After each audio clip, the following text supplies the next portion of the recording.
Hi guys! For today's video ay tara at samahan niyo po magluto nitong ating bihon gisado. Ayan, ito'y aming breakfast at syempre hanggang lunch na rin po ito. So, late na tayong nagising kasi may work po si Ma'am Shi kagabi. Kaya ito po yung aming naisipang ulam para isahan na lang kahit wala ng kanin.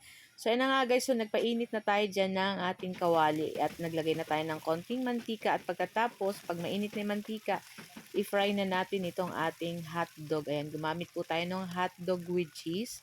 Ayan, kung ano po yung mga available sa inyo pong kusina, sa inyong ref, yun po ang inyong ilahok. So, ayan na nga, meron akong hotdog, saka itong ating 3 pirasong itlog. Yan yung ating magiging lahok dito sa ating bihon gisado. So, yung ating itlog, lulutuin lang natin ng ganyan. Ayan.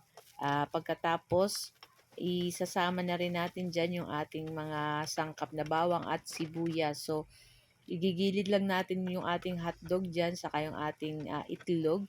Pagkatapos maglagay ulit tayo ng konting mantika at mag-start na tayo mag-isa ng ating bawang at ng ating sibuyas.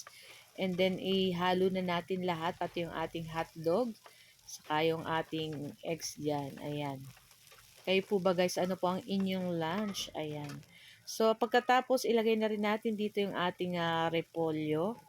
Kung meron po kayong pechay, kung ano po ang nasa ref nyo, ayan, syempre, para hindi na kailangan bumili pa sa labas. So, after nyo, naglagay na ako ng konting soy sauce, saka paminta. Maglalagay din po tayo ng oyster sauce. At mamaya magdadagdag na lang po tayo ng konti pang toyo pag kulang pa po yung lasa at pag matabang pa. So, halu-haluin lang po natin yan. At yung ating pong guys bihon, binabad ko yan kanina sa tubig para malambot na yung ating bihon. Ayan. Pagkatapos naglagay po ulit tayo dyan ng toyo at oyster sauce sa ating bihon. Kasi konti lang po yung nilagay natin kanina. So, halu-haluin lang po natin yan. Ayan, hanggang ano na lahat yung ating, yung soy sauce, saka yung ating oyster. Ayan, maghalo na dun sa ating bihon. Ayan, hanggang mag-color brown na yung ating bihon. So, ayan, maglalagay din po tayo dyan guys ng konting tubig para hindi po dry yung ating bihon. Ayan, konting-konti lang. Estimate nyo na lang po.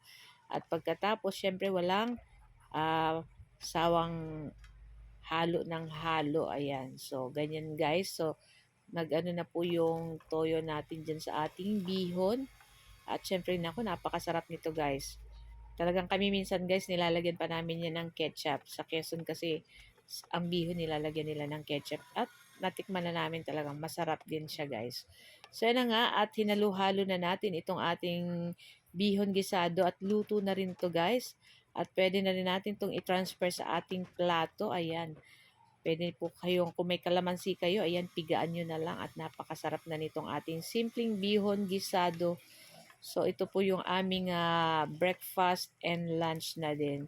Meron nga pala ako dyan guys, pandesal. Kaya, hindi na ako magra-rice. Ito na lang yung aking kakainin, bihon at yung ating pandesal. So, syempre, before that, titikman muna natin kung tama na yung lasa nitong ating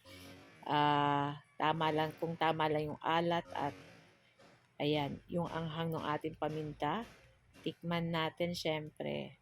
And tama na at napakasarap na nito guys. Kaya ayan na, ready na po kaming kumain. So guys, thank you for watching and see you next video again. Ciao! Follow!